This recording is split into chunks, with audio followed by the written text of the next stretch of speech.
Absolutely not. But it would introduce a play element and activity element that I don't think would be thrilled about at all. In other words, Olmsted's liked some sort of passive uses, passive Well, spaces. in this park, other parks that they designed, they're playfield and sports based, and this one's just a different kind of a park. Is the water tower? Sounds like it still would be ideal if it wasn't, if it could be taken out of the system and decommissioned. I suppose that would be the cheapest You alternative mean as too. far as SBU is concerned? Yeah. I don't know. Is the water tower, was that here too when the Olmsteds came? What's the connection between the water tower and this and the Olmsteds? Yeah, the water tower was not built. It wasn't even located when the Olmsteds were first asked to be consultants on the design of this park. They helped locate it. And they located in configuration with the views that it afforded, as well as the lily ponds that are symmetrically based as a design element to the pond, the reservoir itself. So, What would the Olmsteds say about swimming in this? I'm not sure. We'll have to ask them. Yeah, we'll have to ask them. It's interesting to note that a lot of the design details that were used on this reservoir were also used as the perimeter walls, and the pump house building and other design elements structurally were used also down at Cal Anderson Park. They're quite similar.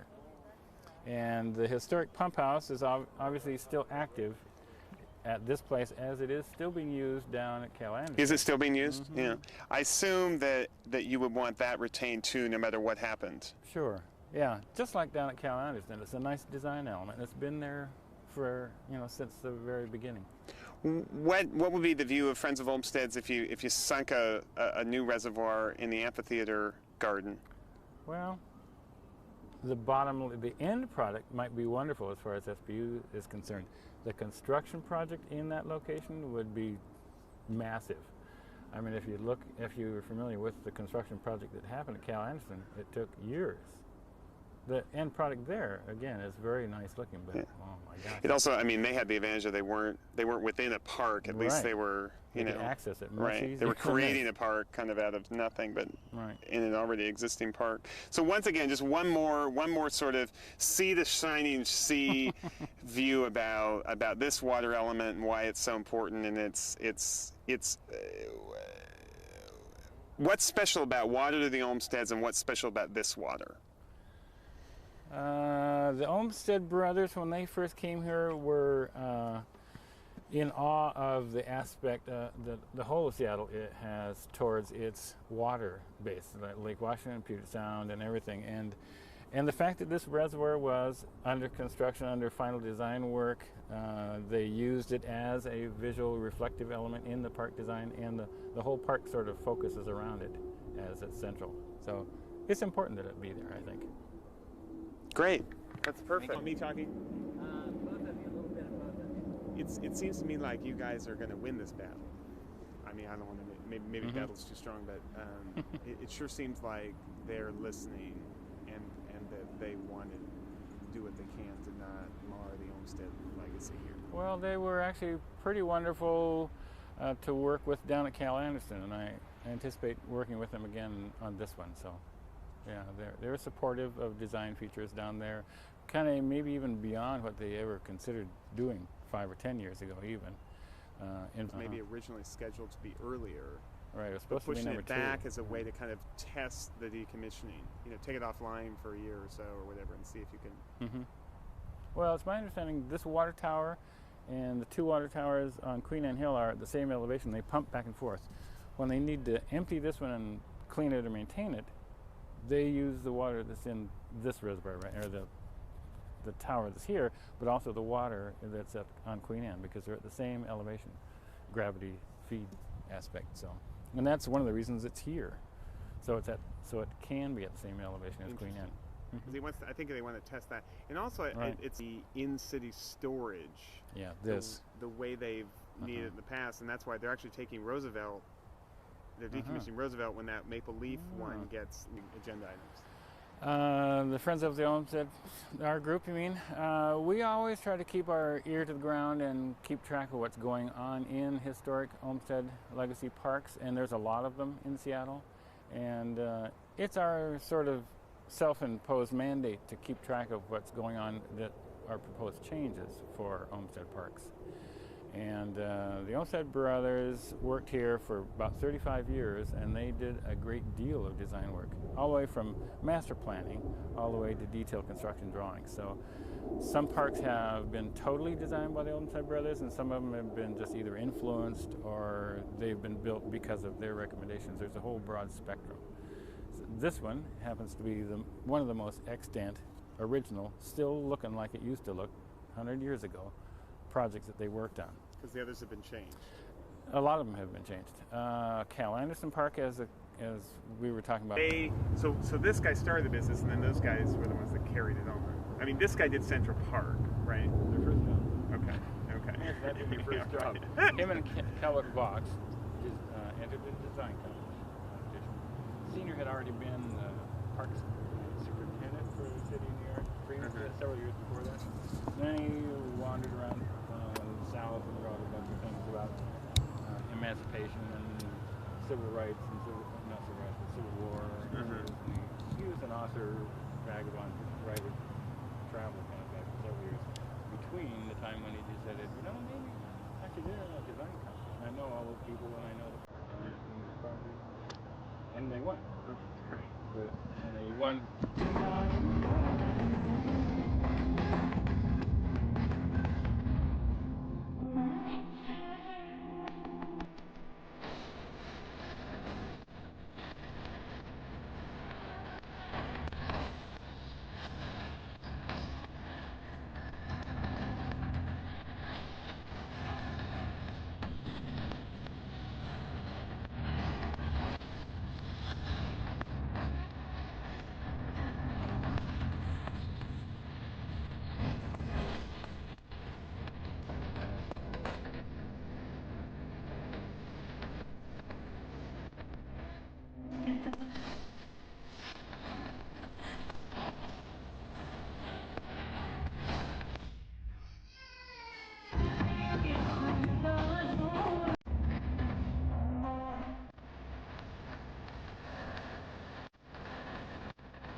Thank you, Anusha. Thank you. Mahive, Mahive. That was a great song.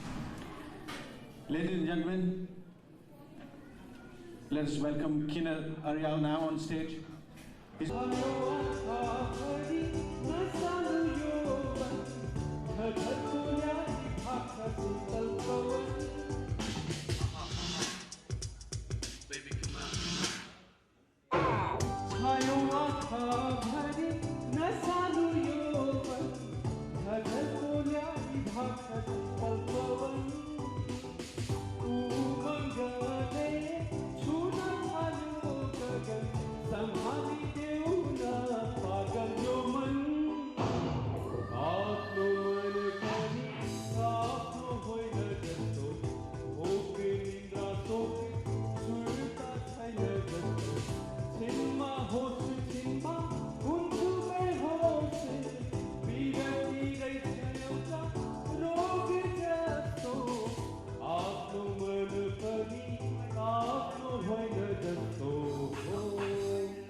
Ladies and gentlemen, for the first time, we are going to call in our two great dancers, Gitika and Nikki.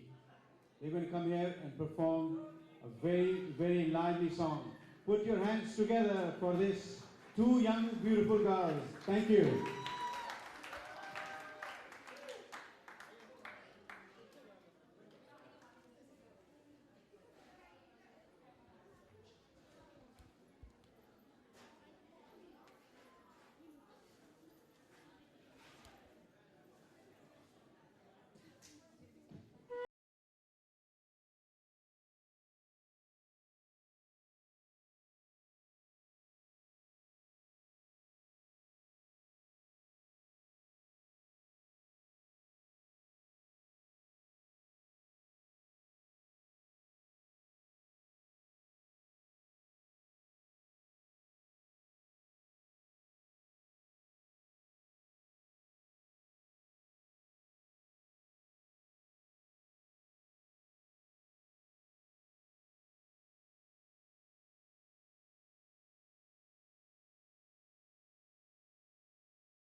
Okay.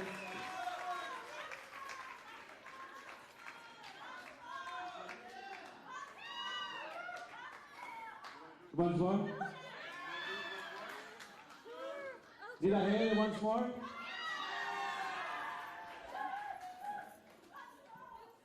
The once more?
Oh, that was good.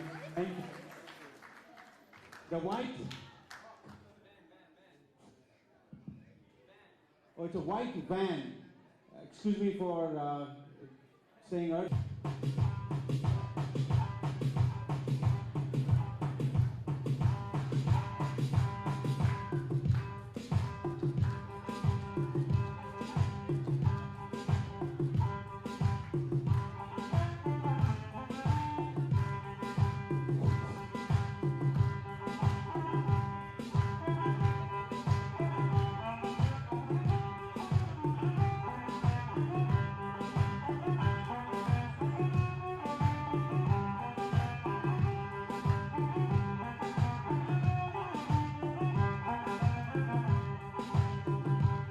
Should we get it on and on and on? Should we get it on and on and on?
We still have one. One more to go. One more. This is the one we just had is called Gurage, and the next one is Oromo. It's the largest tribe in Ethiopia, and the language called Oromia. Tell your name. My name is Karen, Karen Olsen, Olsen. What are you doing here? Well, Rana, he's the president of the local Nepali Ethnic Society, and he's a friend of mine. We actually work together in the same office. And I'm the American acoustic performer today, along with all these other good folks. And he invited me to do a few American songs in addition to all the other songs and dances going on here. And I also designed the posters and the festival programs. What do you think about what you're seeing? It looks very nice so far. I saw some of the rehearsal yesterday, but I think the real thing is even better. I haven't seen everything. And what made you get up there and dance? Well, I don't know. The last Ethiopian dance, I think it was that was my favorite thing that I'd seen so far. The one before the lunch break.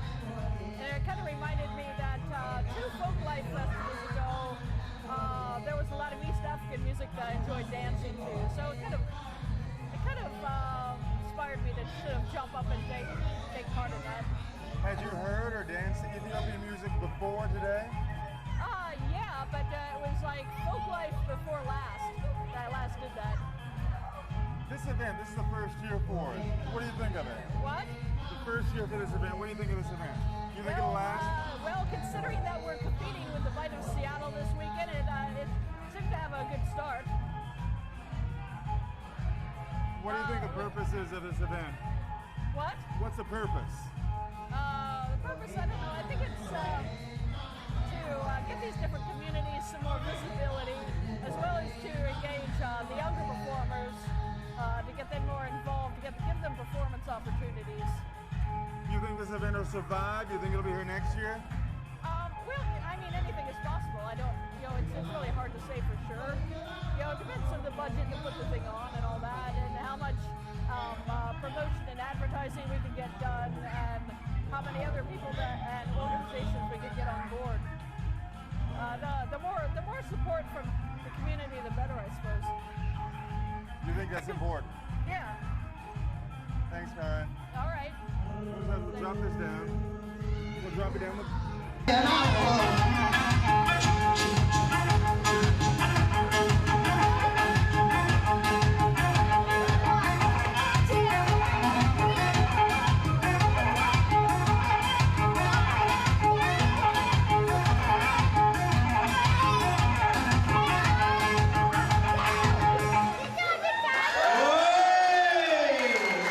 Ethiopia.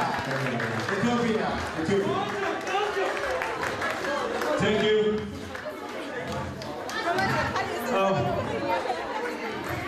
One more. Okay. Because you already worked out here. So there you go.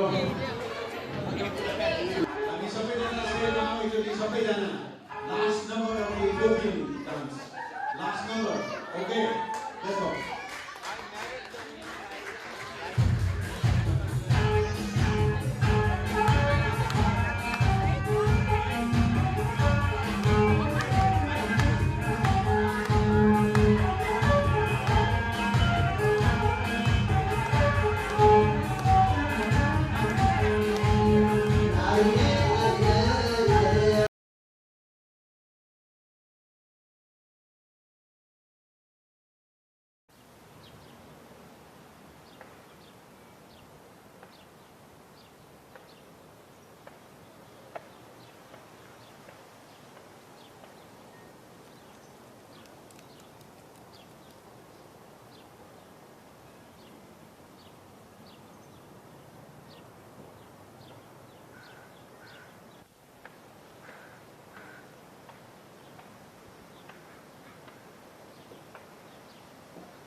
Enough of the fucking school.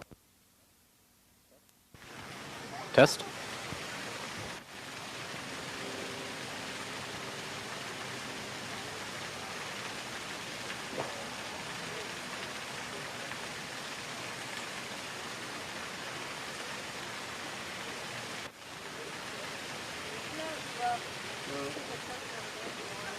What? We will do that. Little babies over here.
one, don't you know?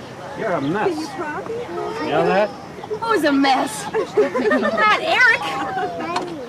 I knew he was in. Tell him what you're seeing. I'm not having fun. He thinks you're his daddy. His daddy has a video camera. He's always looking at his I'm not your daddy. Are you sure? This is a big squirrel. It's a big endangered species. Let's see that tube steak you're eating there. Yeah. Hey. It's already been on the ground 3 times. But Yum, yum. Eric, no. Big handprint on your lens there. yeah. Kids will be kids. At least there isn't ketchup on it. Kyle, get your nose out. Kyle wants in there really bad. He's a ham. He knows what this is all about. Yeah, yeah. Okay. Say hi, Mom. Hey, Mom, just like the football players. Teaching them early hand. And you say number one, number one. Put your finger up, Kyle. What are you taking pictures for? For the zoo. Oh, are you? Yeah, we're doing a piece on the zoo. Oh. Could be famous. And you won't even know. Oh, you'll be able to check it out at the Ark over there. Should be ready about September, yeah. Well, we'll have to do it. No guarantees, but Might be worth coming back and taking a peek anyway. Should we walk back up? Who are you taking pictures for? Oh, for the zoo? Oh, we're doing a video for it. You look so quick back and comfortable. Oh, look at the movie. Up. He's eating the paper. Here, put your garbage on. Oh, there's still something in there.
Hi, Mark.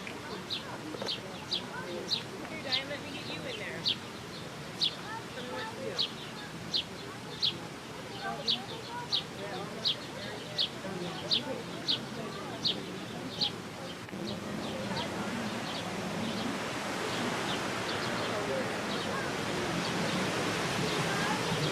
smile when you're on TV.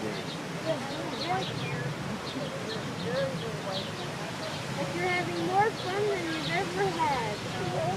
Yes, we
See the birdies?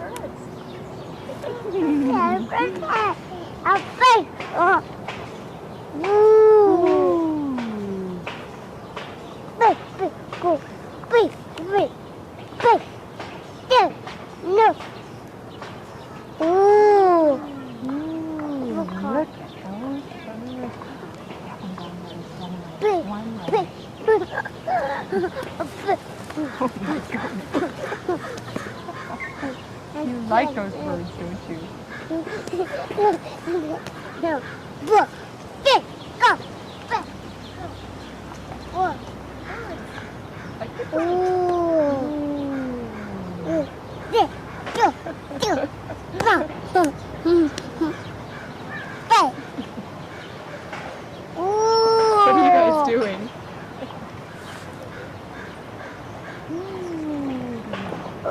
Back. Big. Go. Back. Go.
guess?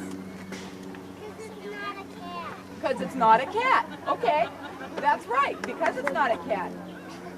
Another reason, okay, think of this. Here we have this animal, and he lives on the ground, okay? And when it rains, there's lots of dirt and mud and burrs and sticks and leaves and things on the ground, right? Okay? Now if he's right, how's he going to clean it? It would be very difficult to clean it, right? He could go in the water. He could take a bath. Okay, I'm not sure if they swim real well.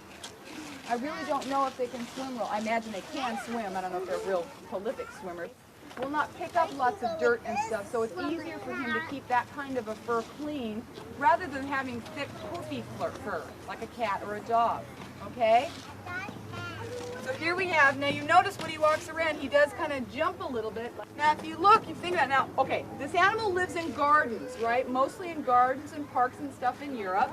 What will he eat? What does he eat? He might be able to eat snakes. Okay, what else? What lives in gardens? Flowers. And what lives on flowers? Bugs. Okay. Now last week it was kind of interesting. This little guy, he bit a visitor. Okay. Now the visitor, it didn't hurt, it didn't draw blood, didn't even make teeth marks. And the visitor actually didn't even mind because the little hedgehog was paying so much attention to him, and he was just picked him out of the crowd and just loved him. Now the reason that it did not hurt is because he has very, very weak jaws and very poorly developed teeth. Now this animal comes from a family called Edentata, which means without teeth, which in this animal's case is not accurate. He does have teeth. There's other animals like anteaters, which are Edentata, which do not have teeth, okay? Roadkills, they might eat something dead they found on the side of the road. Some snakes are garter snakes, and they live in gardens. Right, okay. So what you're going to notice is that the way that this animal's teeth, or his jaws, are made, the way that they're built, okay, they're very, very poorly, they're not built real strong.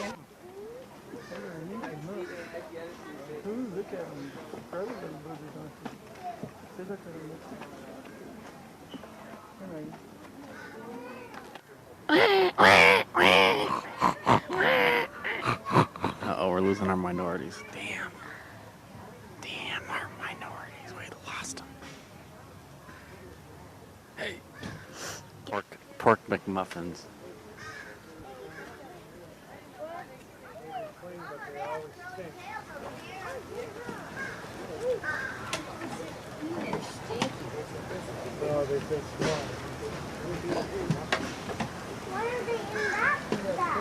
I think it's they're lettuce. Inside that.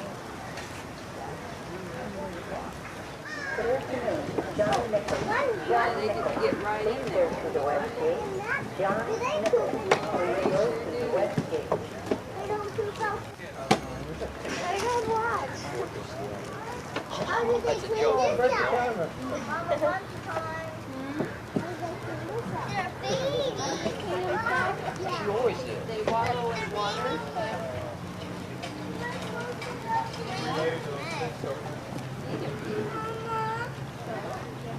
Is that their home there? When it rains, do they go in there? They do. Because animals can't get wet? They can get wet. They dry off just like us.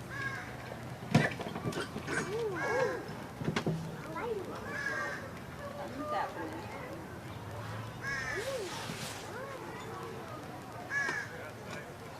I can walk in here. Come on, let's go some more. Look that way, just get it. Yeah, you just get out of there. Get over there, Mercy. There's 8 little kids. Is there?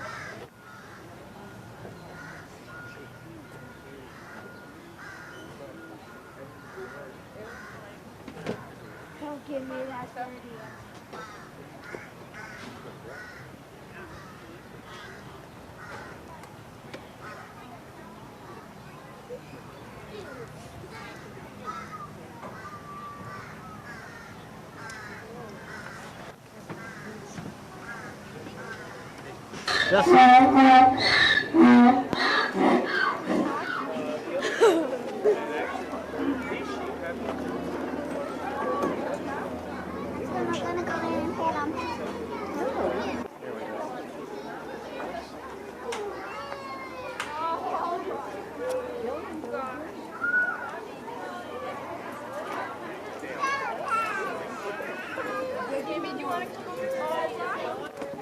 Blue and the pink. Laura. Lori, step to your right. Laura. Out of the way.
Excuse me, son?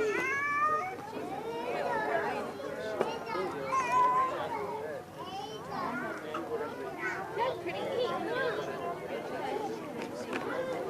Pretty neat, huh?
The baby's upset. We gotta go. Should we go in here? See some other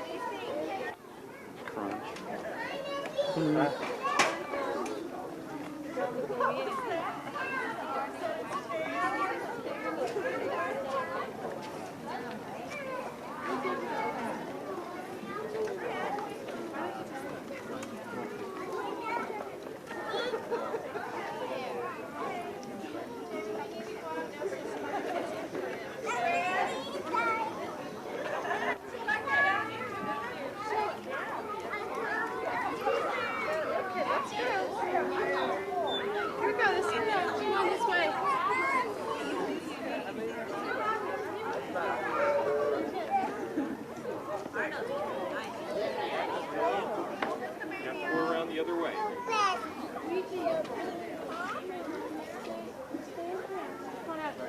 Step out real fast. Get out. All right, we need Hey,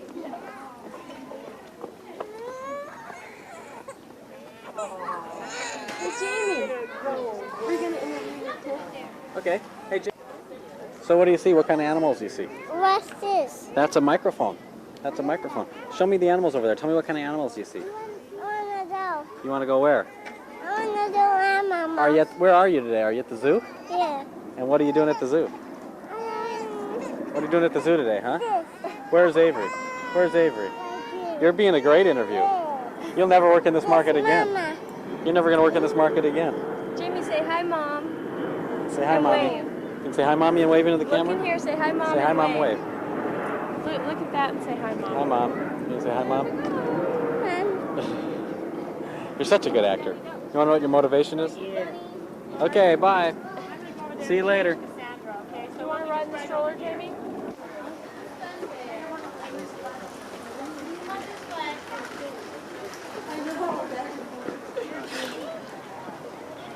Scott? Scott.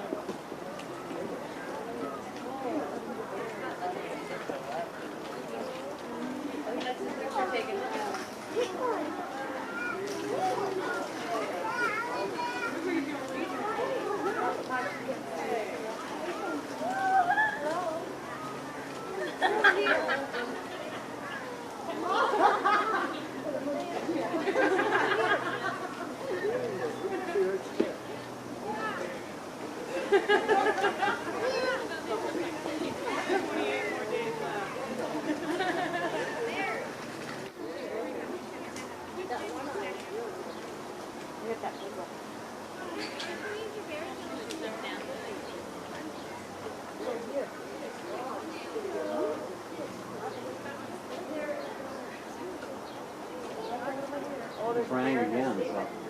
Look at you can see it. Do it again. Come on, come on. Aw.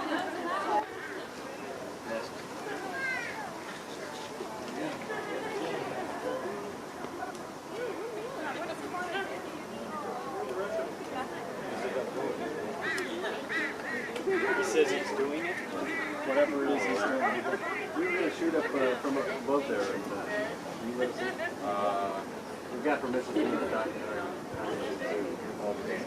We've even done the safety. I got to check to see something. I don't have time to do it. Somebody's got to check.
Okay.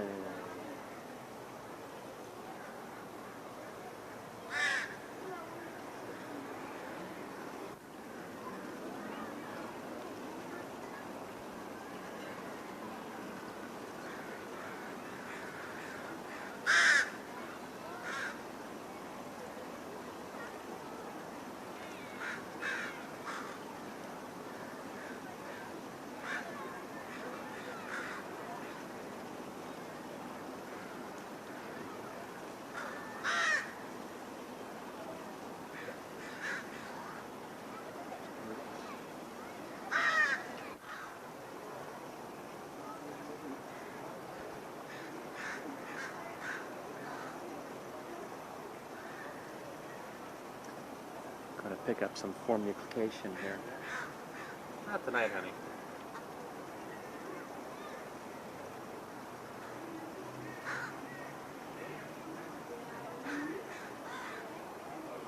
It's getting longer.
Not today.